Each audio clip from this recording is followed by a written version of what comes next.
Have you heard the news? There's good rockin' tonight. I'm gonna hold my baby just as tight as I can. Tonight she'll know that I'm a mighty... Got it. A pirate with scads of panache wants the key to the trunk with the cash.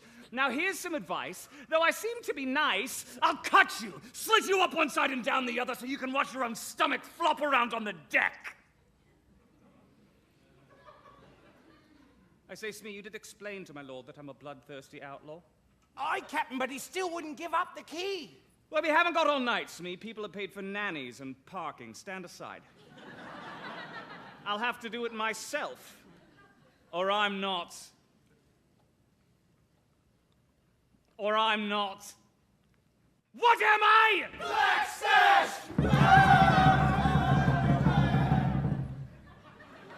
Yeah, and you have 2 daughters? 2 daughters, Right. Paige and Story. Are they and still I'm a in high writer, school here?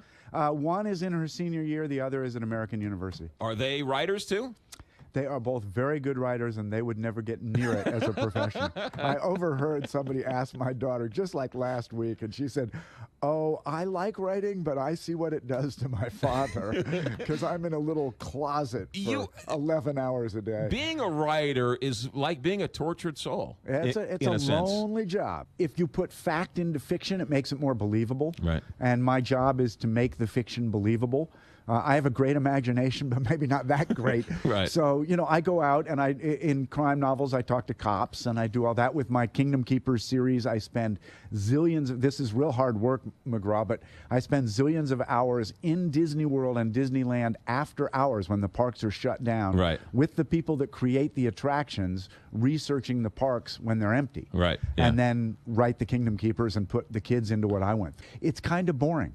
But you can use it to inform yourself. And then I bet I use 7 to 8% of what I actually learn when I'm out there. But then my characters know it, and if I'm asked a question in my internal dialogue, I know the answer. And you know, one is building it up, and then I spend a lot. I mean, White Bone was rewritten 9 times, so I spend a lot of times cutting it back away to try to find the good in what I did. Yeah, well, I think you spend a lot more time editing than writing. The writing is the really fun part, and the editing is what they pay you for. Right, yeah. And Day of the Jackal's a great one. So is Eye of the Needle. Right. And those are about the same era. That was the first one I ever read. Yeah, that's one of the first ones I read. I read Eye of the Needle. I read Born Identity, Mattery's Circle, both by Ludlum. Those books blew my mind. That's when I really got excited about writing. I had read all of John D. MacDonald, and I still hold him up on a throne above all others. But I read those couple, Eye of the Needle, Day of the Jackal, Born Identity, Mattery's Circle, and just said, this is what I want to write. And These are books so that was what woke you up to it. Well, I love that. That whole genre, and I try to write in that same genre. I'm not at that level, I'm not saying that, but I mean, I just love to dig in and get into the sort of psychology of crime, and more so than just knives and blood and guts and following hair and fibers and that kind of stuff. I happened to be at Dave's playing one of these performances about a week later, and I mentioned it to Dave, said, I'm thinking about writing a prequel to Peter Pan because there are all these great unanswered questions right at the beginning of that book. Right. And his eyes kind of went wide, and I said, yeah, you want to do this with me? Because I could use some humor and kid-like attitude. And he said, sure. So having neither of us had ever collaborated, we jumped in and So how was that? Because it's a very different experience, right? It's wild, and it's one of my favorite things. I don't know that there are that many, if any, other people I could do it with, because I trust Dave completely. There's no ego in these books. Yeah. We outline these things for several days, then we divide them by character. One of us takes the psychotic, piratical characters, and one of us takes the happy-go-lucky, humorous, kid-like characters. And if chapter 5 is mostly the kids, Dave writes a draft, sends it to me. I can do whatever I want to it. I butcher it, send it back. He butchers that, send it back. So we go back chapter by chapter. That's how you do it. Yeah, and we maybe edit each chapter 6, 11 times. So you must plot it out ahead of time. Explanation. We outline the whole book.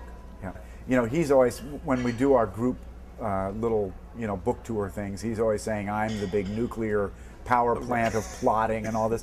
It's not true. And Dave's an amazing plotter. He's an amazing writer. Right. Phenomenal guy.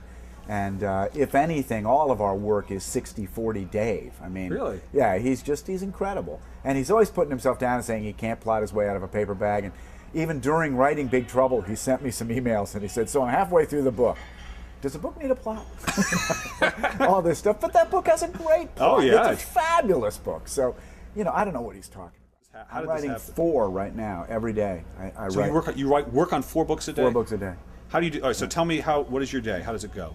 I get up early. And how early is early? Early's pretty early. I was up at 4:30 Okay. this morning. All right. And I devote, you know, if I'm not on book tour, I try to devote 4, 5, 6 hours to my Ridley crime thriller for adults. That's my bread and butter. That's my most important thing. That takes me to about 10:30 or 11. And then in the afternoon, it's about an hour and a half a project. So those move slower. So but they can move slower because generally, except for these things I do with Dave, which end up 500 pages, most of the kids' books are a little smaller. They're more like 300-page manuscripts instead of 600-page manuscripts. And then I've got it outlined. I outline everything, so I know where it's all going. I'm writing the next Steel Trap right now, and I am dying to know how all this fits together. You know, I've put it together, but will it work? And what are the characters going to be thinking? And so it's exciting to me to put something down and jump into the next project. The first is you have to just read constantly, and that's really the biggest one. And you have to read. You have to be a gourmet reader. You got to slow down and read comma by comma. And when you read, you know, a paragraph that just sparkles, you've got to stop. Instead of getting excited and moved through somebody's work, you got to stop and go, how the heck did the person do that? Because in theory, we've all got about the same words to deal with. We certainly have the same letters. So why can't I write that way? And you can study that and go, oh, and you start to see the cleverness, deceptively clever writing that a lot of the best writers do. When you're a writer, you're just in the communication business. I mean, all of it's communications arts. And being up there on stage, you get to do all the things you don't get to do when you're stuck in front of a word processor for 10 hours a day. It's sort of like being released from jail, maybe like day work from jail. Have you heard the news? There's good rockin' tonight. I'm gonna hold my baby just as tight as I can. Tonight she'll know that I'm a mighty man. Have you heard the news? There's good rockin' tonight. I said I got the news. Everybody rockin' tonight. Have you heard the news? Everybody rockin' tonight. Well, welcome back. Welcome back, my cheeky monkeys. Now, listen, the only reason I ever wrote a book was to get to play with this band. You have to be an author to play in this band.